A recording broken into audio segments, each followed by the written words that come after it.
Hey everybody, Hey all. welcome to the stream. So let's just kick it off. Yeah.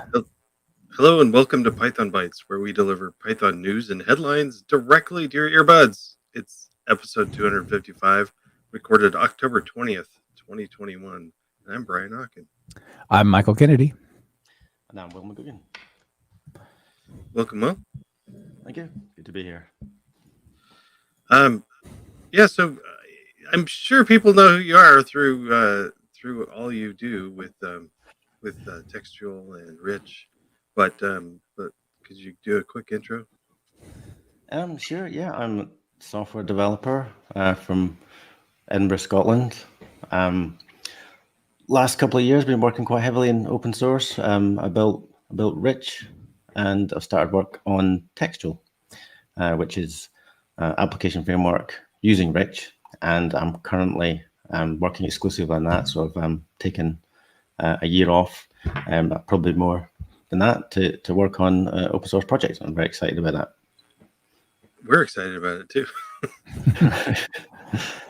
Yeah, that's fantastic, Will. I think we've talked about this offline as well. The success you're having with Rich and Textual, and this opportunity you have to really just double down on this project you created. And I know there must be thousands of maintainers of projects out there. Like, if I could just put all my energy into this, and you're currently lucky enough to be in that situation, right? That's fantastic.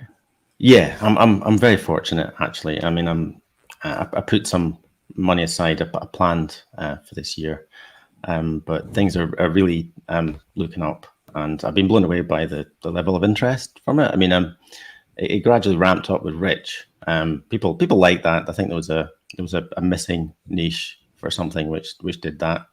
But then with the Textual, people are really excited about it. I mean, I put a disclaimer on the README that said it's not quite ready for prime time yet. It might break and is in like active development, but it doesn't seem to discourage anyone. They're very, very busy building things with it. So I'm excited. I want to take it to the next level. And to be honest, if I was doing it part-time like I was doing Rich, it would just take too long. If it was evening and weekends, it would be two years before it was like 1.0. Yeah, and we're ready to use it now. So yeah, no, most people want to use it yesterday. Yeah. Cool. Yeah, that's fantastic. Congrats again on that. That's cool. And it's great stuff. We talked about it over on Talk Python. If people want to dive in, we've certainly covered it many times over here as well. So we're happy to spread the word on it. Well, Yeah, Michael, let's kick off the topics. I do want to kick it off. All right. How about we start with some awesome Python topic like C++? I like both of them. This is right in your wheelhouse, Brian. A lot of C++. So I want to talk about this tutorial article series, however you want to think about it, of wrapping C++ code with Cython. So the interoperability story with C and Python, being C Python as the runtime, is pretty straightforward, right? But C++ is a little more interesting with classes and this pointers and all those kinds of things. So the basic idea is Cython is this thing that allows us to write very nearly Python code, and sometimes actually just Python code, sometimes like in a little extended language of Python that then compiles down to C.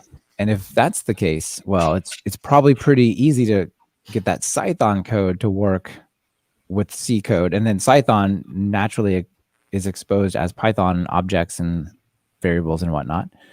So that should be a good bridge between C++ and Python, right? And it turns out it is. So this person, Anton Zaydan Pushkin, wrote an article, or is working on a series of articles called Wrapping C++ with Cython. And so there's this library called Yarkurl, yet another audio recognition library. It's kind of like Shazam. You give it a small fragment of audio and it'll say, oh, that's Pearl Jam Black, Black by Pearl Jam or something like that, right? Pretty cool. And if you look at it, it's got some neat C++ features. Brian, feel free to jump in on this, but see that right there? Namespace. So cool. I love how they're writing like well-structured C++ code here. But basically there's a couple of structures like a WAV file and an MP3 file, and then classes which have like a fingerprint and public methods and storage and so on. And so the idea is, how could we take this and potentially make this a Python library, right? Basically create a Python wrapper with Cython for it. So I'm going to come down here and it says, all right, well, what we're going to do is we're going to write some Cython code. And Cython doesn't immediately know how to take a C++ header file, which is where stuff is defined in C++, and turn that into things that Python understands. So you've got to write basically a little file, a pxd file that declares what the interface looks like. Okay. So you write code like this. Have you done this stuff before, Brian? No, but this looks pretty straightforward. Yeah, it's pretty straightforward. How about you, Will? I've never wrapped a library, but I've used Cython quite successfully, so it's a really good system. Yeah, I agree. I've done it, but not to wrap C++ code. No. So basically you do things like cdef extern from this header, create a namespace, and then you have cdef, a keyword cpp class. And then you get, what's interesting about this is you get to give it two names. Is you get to say, here's the name, I want to talk about it in Python. So cpp wave file. And then here's its name in C, which is yar control : wave file. And the value of this is they want to have a thing called wave file in Python, but not the C++ one, a friendly Python one, but it needs to use the wave file from the C library. So if you directly import it, then there's like this name clash, which I suppose you could fix with namespaces and all, but I think it's cool that you can give it this name, this kind of this internal name, and off it goes, right? So then you def out its methods, basically like just here are the functions of the class. Same thing for the fingerprint and the storage, and off it goes. And so all of this stuff is pretty neat. And yeah, this thing I'm talking about is called aliasing, which is pretty awesome. Like it lets you reserve the name, wave file, and storage and fingerprint and stuff like that for your Python library without, even though that's what the C names are as well. So yeah, pretty straightforward. What was the next thing I really want to highlight? There's kind of this long article here. So the next thing they talk about is using this thing called extension types. So an extension is just a C structure or C++ library, and you create some class that is kind of a proxy to it. So here we say cdef Python class called storage, and then internal it has in Cython language, you have to say cdef. It has a C++ class called this. And then from then on, you just go and write standard Python code. And anytime you need to talk to the C library, you just work with this like inner pointer thing that you've created, which is pretty awesome. You just new one up in the constructor and the C++ thing. And then like it goes off to Python's memory management, so you don't have to worry about deleting it, stuff like that. I guess you do have to sort of deallocate here, but that's, once you write that code, then Python will just take it from there, right? So pretty neat a way to do this. And the library goes on to talk about how you use it and so on. So there's a couple of interesting things about like dereferencing the pointer, like basically modeling reference types in Python. But if you've got a C++ library that you want to integrate here, I think this is a pretty cool hands-on way to do it with Cython. Yeah, I think this looks fun. I'd like to give it a try. Yeah, definitely. Another one is PyBind 11. That might also be another option to look at. So I saw Henry out in the live stream there. So here's another way to operate seamlessly between C++ 11 and Python. So another option in this realm. Maybe I'll throw that link into the show notes as well. But yeah, a lot of cool stuff for taking these libraries written in C++ and turning them into Python-friendly, feeling Python-native libraries.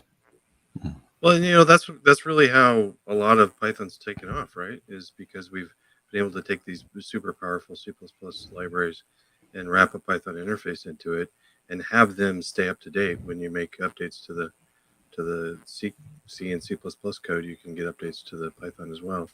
Yeah, you sometimes hear Python described as a glue language. I think many years ago, that's probably what it was. I think Python's grown. It's more than just a glue language, but it's very good at connecting other languages together. It's still good as a glue language. Yeah, yeah. It's not just a glue language. It's a language of its own, I guess. Yeah. I was talking to somebody over on Talk Python, and I'm super sorry if I forgot which conversation this was, but they described Python as a glue language for web development. I thought, okay, that's kind of a weird way to think of it, but all right. Said, well, no, look, here's what you do with your web framework. You glue things together. You glue your database over to your network response. You glue an API call into that. And I'm like, yeah, actually, that kind of is what a website is. It talks to databases, it talks to external APIs, it talks to network in terms of like HTML responses, and that's the entire web framework. But yeah, you can kind of even think of those things in those terms there. It's like a party where no one's talking to each other, and you need someone to like start conversations. That's what Python does. Yeah, and I think also that's why Python is so fast for web frameworks. You know, even though computationally it's not super fast, like it's mostly spending a little time in its own code, but a lot of time it's like, oh, I'm waiting on the database, I'm waiting on the network, I'm waiting on an API, and that's where web apps spend their time anyway, so it doesn't matter. All right, Brian, you want to grab the next one? Yeah, sure. Bump it on to topic 2. Bump it on. So I just have a few packages that I support on PyPI, and then a whole bunch of internal packages that I work on. And one of the things that is a checklist that I've got is, what do I do when I bump the version? And I know that there have been some automated bump tools before, but they've kind of, I don't know, they make too many assumptions, I think, about how you structure your code. So I was really happy to see tbump come by. This was suggested by Seffi Berry. But so tbump is an open source package that was developed. Looks like it was developed in-house by somebody, but then their employer said, "Hey, go for it, open source it." So that's cool. And the idea really is it's just bump versions, and that's it. But it does a whole bunch of cool stuff. It does. So let's say I've got to initialize it. So you initialize it. It has a little toml file that it stores the information in the configuration. But if you don't want yet another toml file or another configuration, it can also append that to the pyproject.toml. And I thought that was a nice addition. You can combine them or keep it separate, up to you. And so, for instance, I tried it on one of my projects, and I kept it separate because I didn't want to muck up my pyproject.toml file. But once you initialize it, all you have to do when you want to add and bump a new version is just say tbump and then give it the new version. It doesn't automatically count up. I mean, you could probably write a wrapper that counts up, but looking at your own version and deciding what the new one is reasonable. That's a reasonable way to do it. And then it goes out and so it patches any versions you got, and then in your code base or your files or config files or wherever, and then it commits those changes. It adds a version tag, pushes your code, pushes the version tag, and then also you can have these optional run things, places where, like, before you commit, you can run some stuff. Like, for instance, check to make sure that you've added that version to your change log, or if you want to check your documentation. So that's pretty cool. And then also you can have post actions. Cool. If you wanted to, I was thinking a post action would be cool. You could just automatically tweet out, "Hey, a new version is here." Somehow hook that up. That'd be fun. Yeah, grab the first line out of the release notes and just tweet that. Yeah, and then there's the hard part really is how does it know where to change the version, and that's where part of the configuration, I think, it's really pretty cool. It just has this file configuration setting. Let's see if I can find it on here.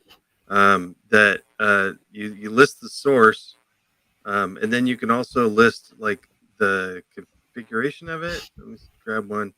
So like the source, and then how to look for it. So like it's a search string or something of what line to look for, and then where to replace the version.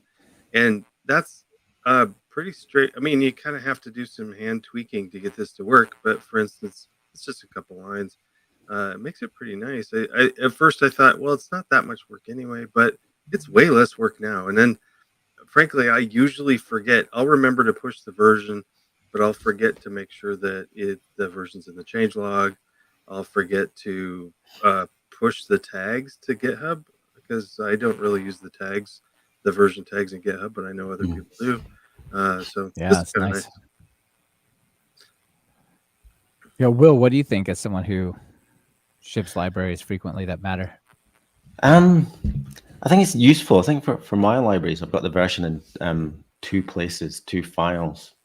So for me, it's like edit two files and I'm done.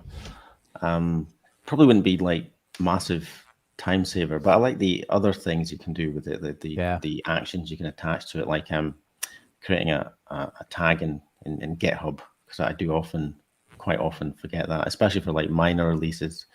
I sometimes forget that, so that's quite useful. Yeah, it's the extra stuff. It's not just changing the files, but Yeah, like Brian described, like creating a branch, creating a tag, pushing all that stuff over, making sure they're in sync. That's pretty cool. Mm. Yeah. Yeah, good find. This does more than I expected when I saw the title. What we got next? Will. Yeah, okay. okay. So your first one. This is Closember, which is what's portmanteau is when you put two words together. November and close. The idea is to help open source maintainers close issues and close PRs. So is this like to recover from the hangover of Hacktober? Hacktober, I think so. I didn't do Hacktober this year. I didn't either. No. Last year, I mean, I got a lot of PRs coming in. Some of them were of a dubious quality. Some of them just, some of them are very good actually. I did actually benefit a lot, but it does actually generate extra work. If you manage it, it's really great. But this is, it generates more work for you, even though it's in your benefit. But Closember is purely to take work away from you, work away from maintainers. If there's lots of issues, I mean, I've been very busy lately and not kept an eye on the rich issues, and they've just piled up. Some of them can be closed with a little bit of effort. So I think that's what this project is, more of a movement than a project designed to do. It's designed to take away some of that burden from maintainers. And it's a very nice website here. There's a leaderboard and all different issues, and it describes what you should do to close issues and PRs. The author, his name is Matthias Bussonnier. I've probably mispronounced that. He started this, and I think he's going to turn into a movement. Possibly, it's too soon to really get big this year, but I'm hoping that next year it'll be a big thing. It'll be after Hacktober, you can relax a bit, because you'll get lots of people coming in to fix your issues and clear some PRs and things like that. I mean, sometimes it's maintenance. It's just tidying up, closing PRs which have been merged, and closing issues which have been fixed, that kind of thing. So I think it's a great thing.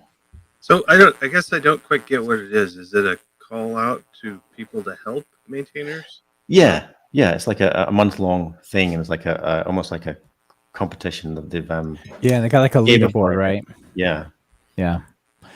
Matthias is core developer of Jupyter and IPython, so he's definitely working on some of the main projects there, which is great. He probably understands the burden of open source maintainer.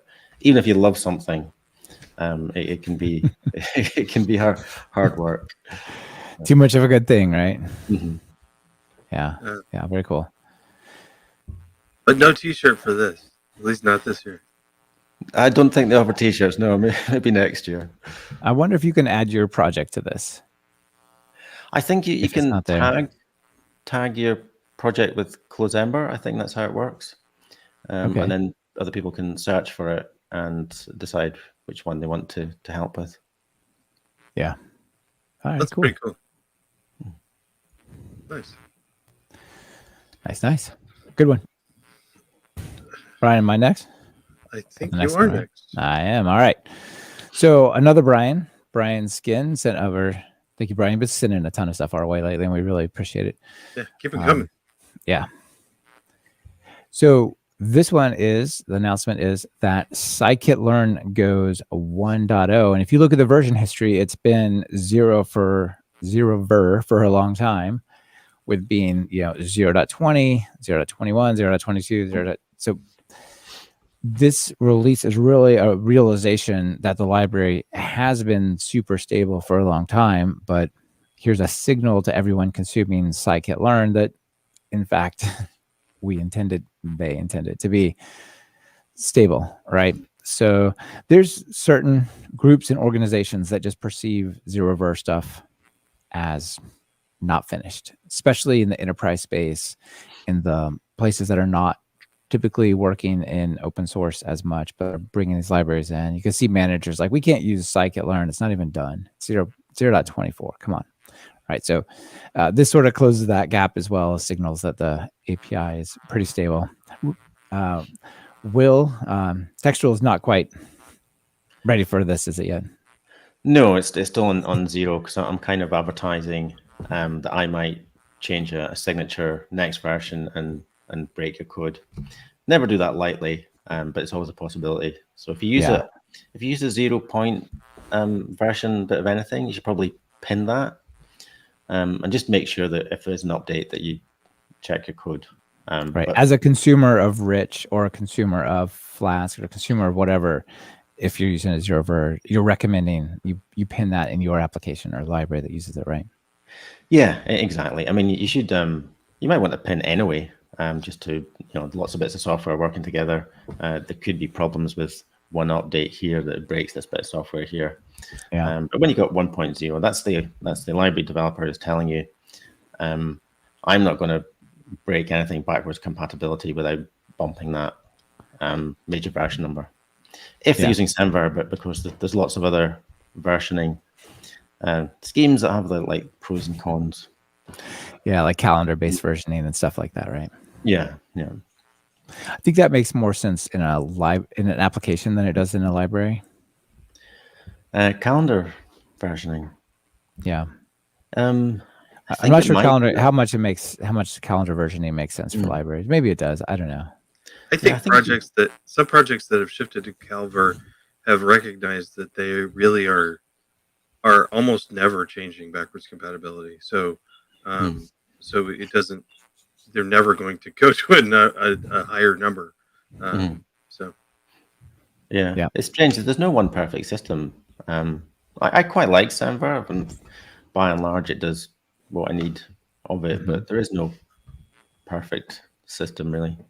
Yeah, I like it as well. Just the whole zero-ver being for like something is on zero version, 0. something for 15 years. Like that doesn't make sense. Yeah. All right. So since we're talking about the 1.0 release of scikit-learn, give a quick shout out to some of the new features or some of the features they're highlighting. So it exposes many functions and methods which take lots of parameters, like hist gradient boosting regressor. Use that all the time. No, not really.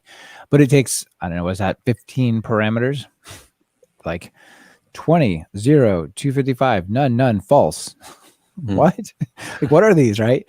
And so a lot of these are moving to require you to explicitly say min sample leaf is 20, L2 regularization is 0, max bins is 255, like keyword arguments to make it more readable and clear.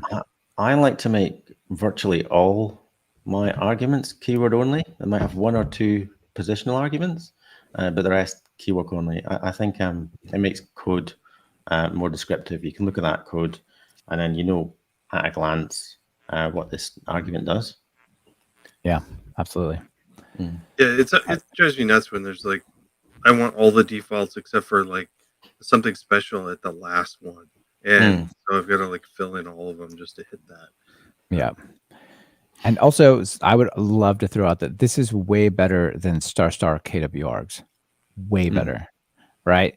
If you've got 10 optional parameters that have maybe defaults or don't need to have a specified value, make them keyword arguments means that the tooling like PyCharm and VS Code will show you autocomplete for these. I mean, if it's truly open-ended and you don't know what could be passed, ** KWArgs. But if you do know what could be passed, something like this is way better as well, right? It's very much more discussed.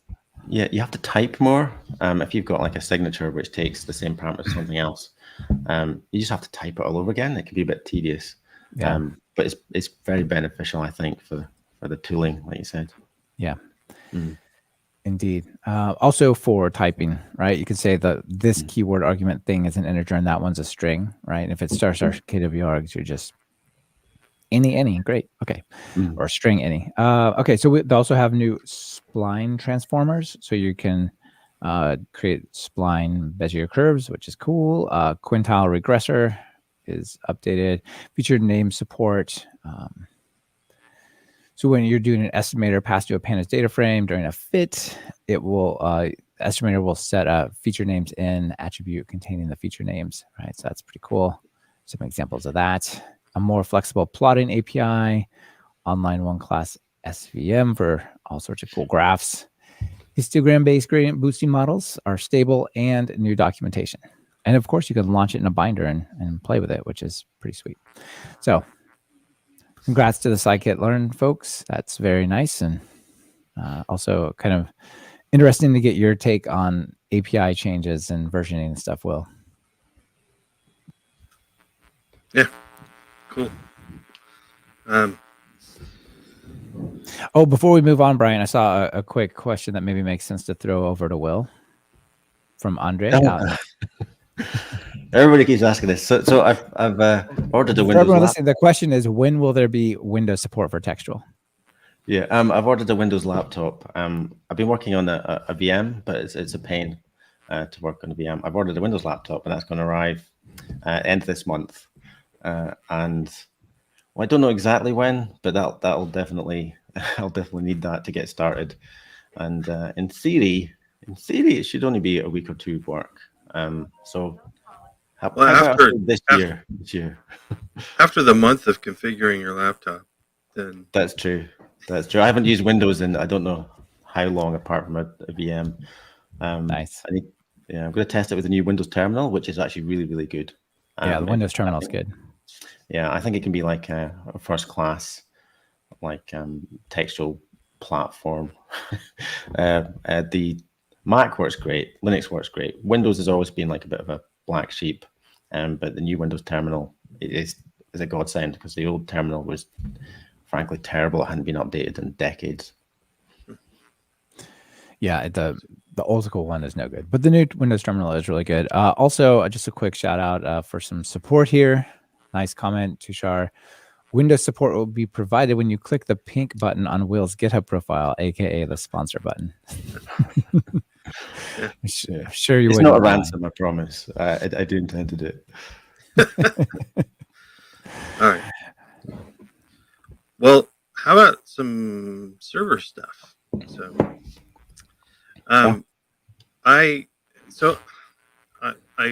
we talked. I can't remember. I think several times talked about how to develop packages while you're offline. Like, let's say you're on an airplane or at the beach or something with no Wi-Fi. I mean, maybe there's Wi-Fi at the beach, but not at the beaches I go to.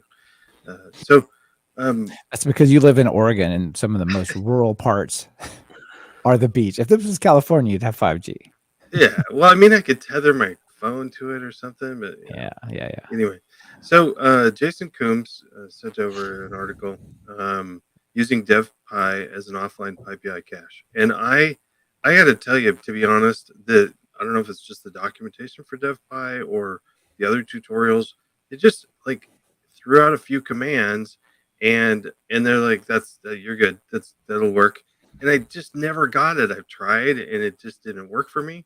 But this did. So this tutorial is just a straightforward. Okay, we're just going to walk you through exactly everything you do. It's really not that much. For instance, he suggests using pipx to install devpi server, which is nice. That's cool. The tbump package as well suggested installing itself with pipx. Pipx is gaining a lot of momentum. Well, especially things like tbump or devpi. I don't know if I do it with tbump because I want other package maintainers to be able to use it too. But anyway, this is definitely something you're just using on your own machine, so why not let it sit there? And then so you install it, you init it, and it creates some stuff. I don't know what it does when you init it, but then you hidden in here is you run devpi server also then, so it really is just a few commands and you get a server running, but there's nothing in it. There's no cache in it yet. So then That's cool. you have to go somewhere else, and then prime it. So you've got a local host, and it reports. So you can export that as your pip index, and then just create a virtual environment and start installing stuff. That's all you got to do. And now it's all primed.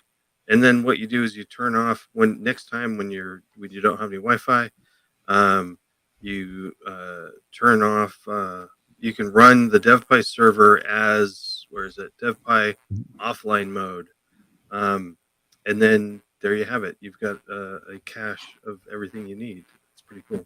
So I tried this out just on installing PyTest and a couple of my plugins, and then set it in offline mode, and then tried installing the normal stuff that I just did worked fine into a new virtual environment. But then when I tried to do something like install requests that I didn't have yet or something else, it just said, "Oh, it's not available. I can't find it," or something. It's a happy failure. So anyway, this instruction worked great. I know devpi can do a whole bunch of other stuff, but I don't need it to do a whole bunch of stuff myself. I just need it to be a PyPI cache, and so this is pretty cool. Yeah, this is really neat. The init looks like it creates the database schema as well as allows you to set up a user. So Okay. that's pretty cool.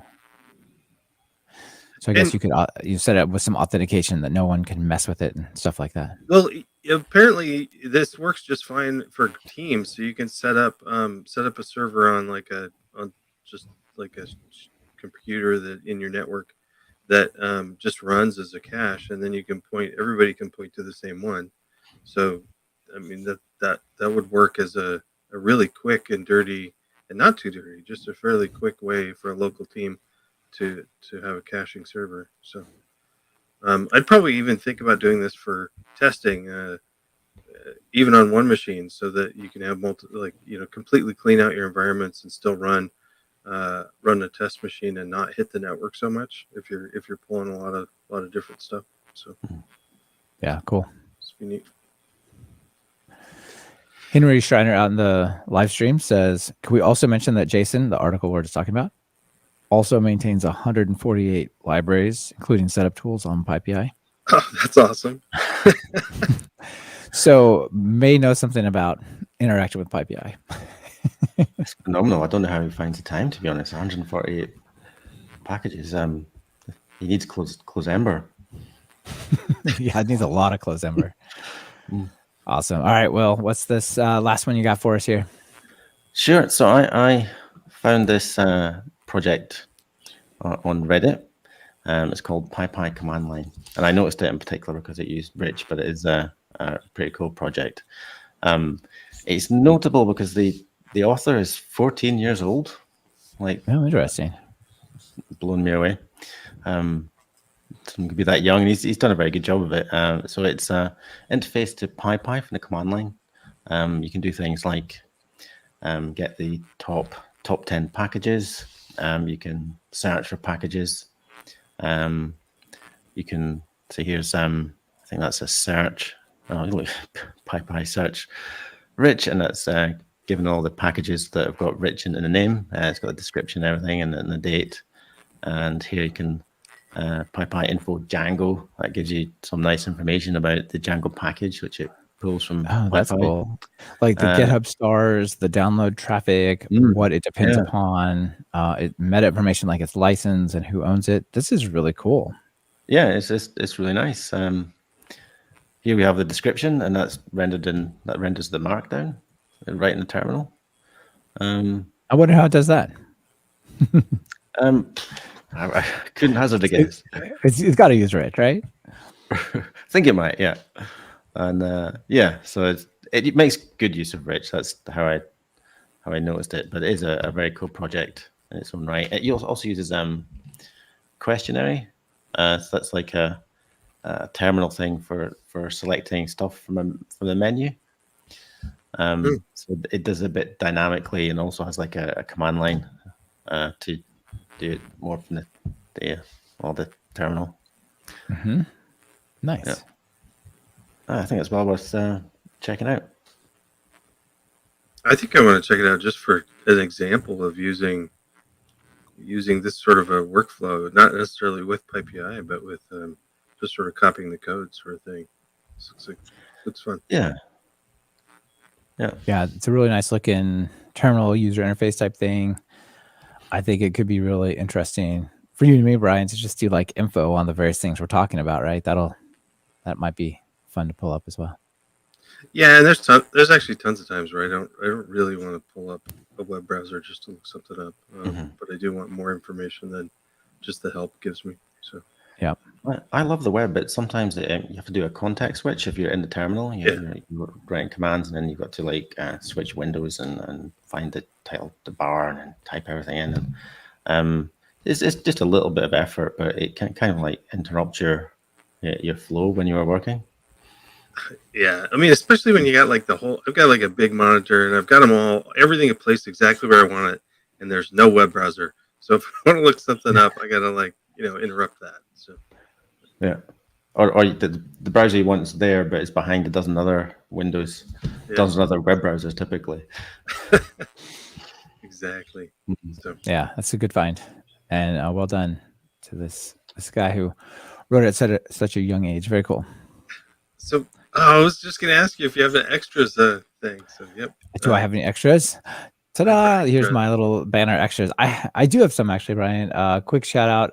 Madison sent over notice to let us know that Pi Cascades 2022, their call for proposals is out. So if people want to sign up for that, it closes October 24th. So make haste. You've got 4 days.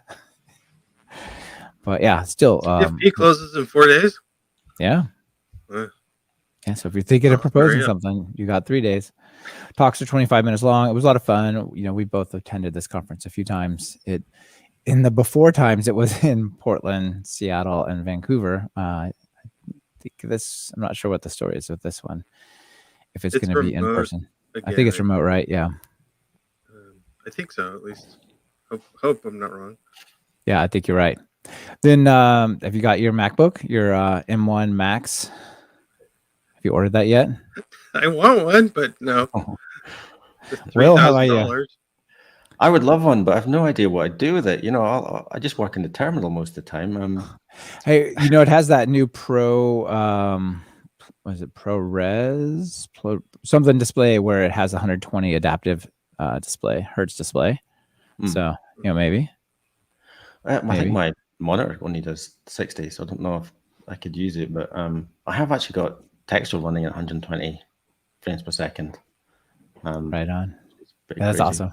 Yeah, that's pretty crazy. I did end up ordering one, and on my Apple account, I have this really cool message. It says your order will be available soon. MacBook Pro available to ship null.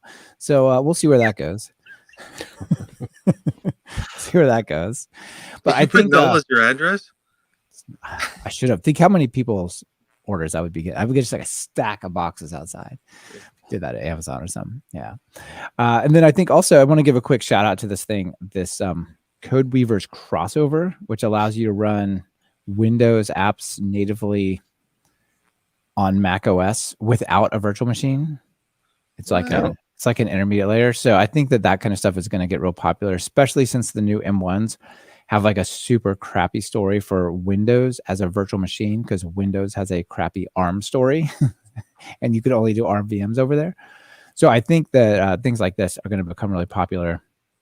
There's a bunch of cool stuff. If people haven't checked out this crossover stuff, I haven't really done much in it, but it looks super promising. I've been on the verge of I almost need this, but I just run in a VM. But yeah, that's that's that. Anyway, those are my extras. Okay. Well, I've got a couple.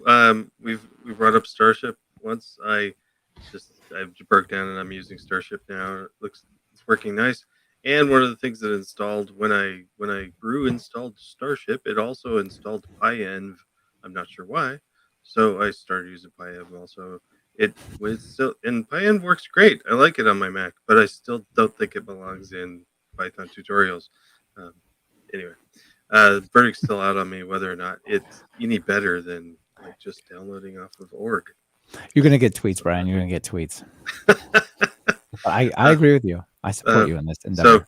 So, one of the things that was announced today is vscode.dev is a thing. So I thought it was already there, but apparently this is new. If you go to vscode.dev, it is just VS Code in the browser. So, oh, interesting. I think it Where was does already it execute, and where's your file system and stuff like that? Well, I think it's the same as like the GitHub code If you press spaces. dot, yeah. Okay, got it. So it can use the local file system though, which I think is the difference. GitHub had this thing where you hit dot and it brought up a VS Code which worked with the files in your repo. But I think with this, it can actually use your local file system. wow. Which makes it more interesting. I mean, it's great if you work on another computer and you just pop it open. You've got all your settings there. Yeah, exactly. Then you're ready to go. Yeah. No, that actually is quite a bit different. Then that's pretty cool. Yeah, two use cases for me that I think I would use this that seem really nice. One is I'm working like say on my daughter's computer, and she's like, "Dad, help me with this file. Help me with something," and I've got to open some file in a way that has some form of structure. And she doesn't have VS Code set up on her computer. She's in middle school. She doesn't care. But I could just fire this up and, look at some file in a non-terrible way. Yeah. Right? That would be great.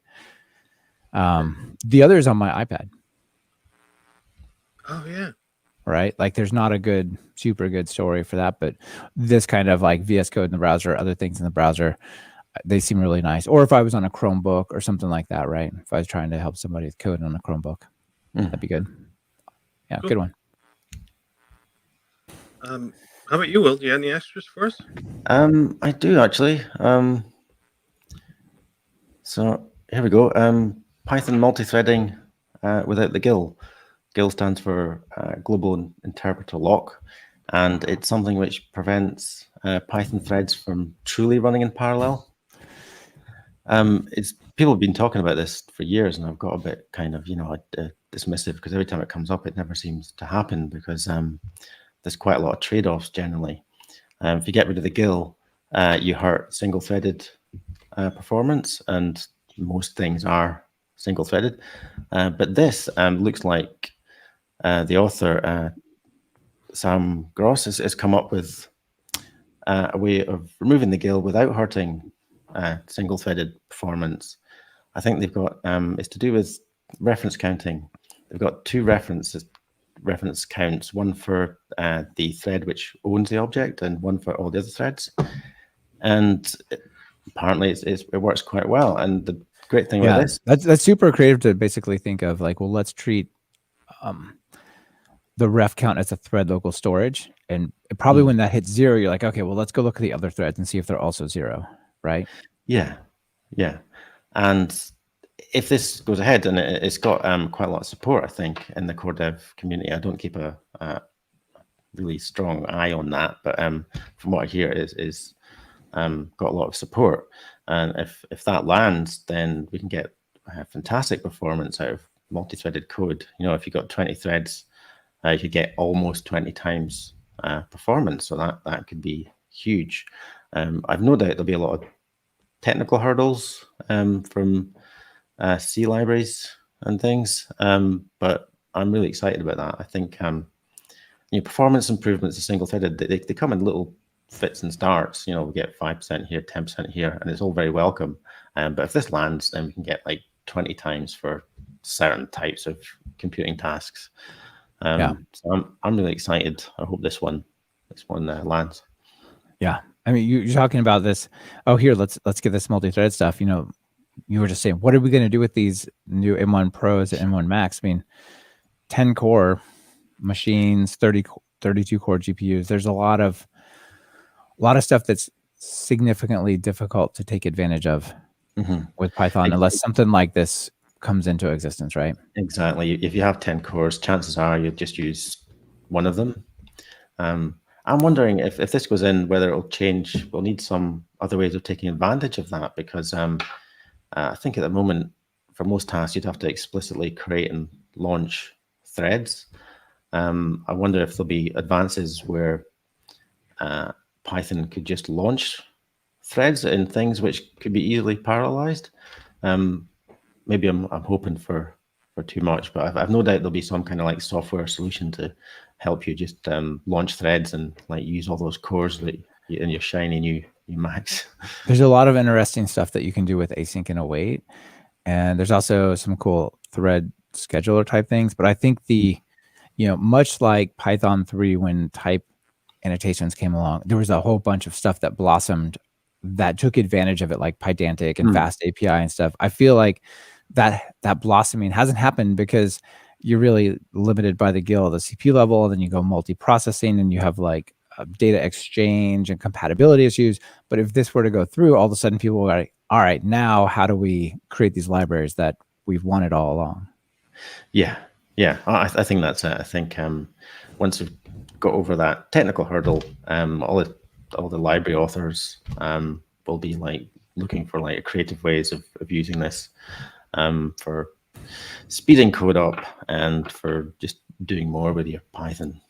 Yeah, I mean, with every programming language, the jump from single-threaded to multi-process is a huge overhead. So you don't do it lightly.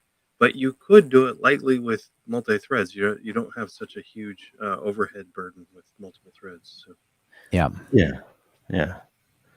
It's very exciting. I was also super excited about this, so I'm glad you gave it a shout out. We'll probably come back and spend some more time on it at some point. Yeah, and where is it? Somebody said one of the exciting things about it is Guido didn't say no immediately. That's a very good sign. Yeah, which has not been the case with some of these other ones, because they were willing to sacrifice single-threaded performance to get better multi-core performance. They're like, this is not a common enough use case that we're willing to do that. Yeah, I think actually the solution the author came up with, it did reduce single threaded performance, but he also added some unrelated optimizations, which speeded it back up again. Exactly. So I'm sorry, I fixed it, but yeah. Interesting. One more thought on this really quick. David pushing out in the live stream says, the gilectomy is like nuclear fusion. It's always 10 years away. Yeah. Well, hopefully it's not. It's possible, but I think this is the biggest possibility since then for two interesting things. Maybe already taking into account that Guido looked at it and didn't say no immediately. Two, this is a project Sam's working on, but it's supported by Facebook where he works. And so there's like a lot of time and energy. It's not just a side project. Third, Larry Hastings, the guy who was doing the gilectomy, commented on this thread saying, "You've made way more progress than I did. Well done, Sam." So these are all good signs. That's fantastic. Yeah. Yeah. All right. Well, Ryan, are you ready for our joke? Yeah. A laugh? Definitely. See, this is optimistic because they're not always that funny. But I'm going to give it a try. This one is for the web developers out there, for those folks that work on APIs and probably have been working for a long time on them. So the first one I got for us, I just found another one I'm going to throw in from inspired by the live stream. But this one is entitled "The Torture Never Stops." All right. Okay. So it's every one of these, it's 4 different pictures in this cartoon. There's a different developers up at the board describing some new way to talk to web servers from your app. So way back in 2000, it says SOAP, Simple Object Access Protocol. SOAP makes programming easier. And the developer and the audience are like, WTF is SOAP? Oh, come on. What is this? Crazy namespaces in XML. Skip ahead 10 years. Now there's a developer up here saying REST, representational state transfer. REST is better than SOAP. The developer now asks, WTF was wrong with SOAP? 2015, GraphQL. GraphQL is more versatile than REST.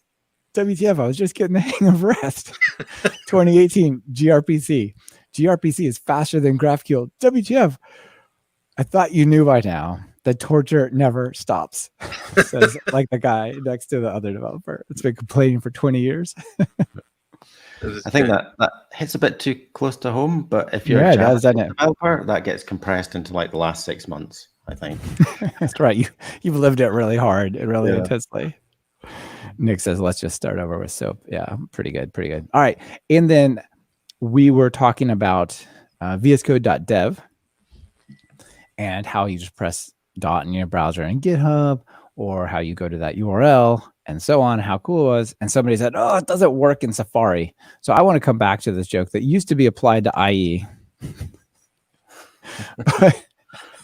but now I think should be applied to Safari. Like genuinely, I think it should be. Yeah. It's the browser wars as a cartoon. So there's Chrome and Firefox. It's a little dated because Firefox is not as popular as it used to be, sadly. But it's like Chrome and Firefox are fiercely fighting, and like IE is in the corner eating glue. I just feel like that needs a little Safari icon, and we'd be good. Yeah. We'd be all up to date in 2021. How do you know it's IE? It has a little You E got on an it and E a window symbol. Yeah. Yeah. Okay. Well, the E, of course, is backwards because the shirt's probably on backwards or something. Also, it's eating glue.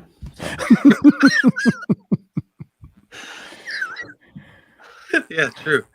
So, funny. Yeah. So, thanks, Will, for joining us today. This was a really Thank fun you. show.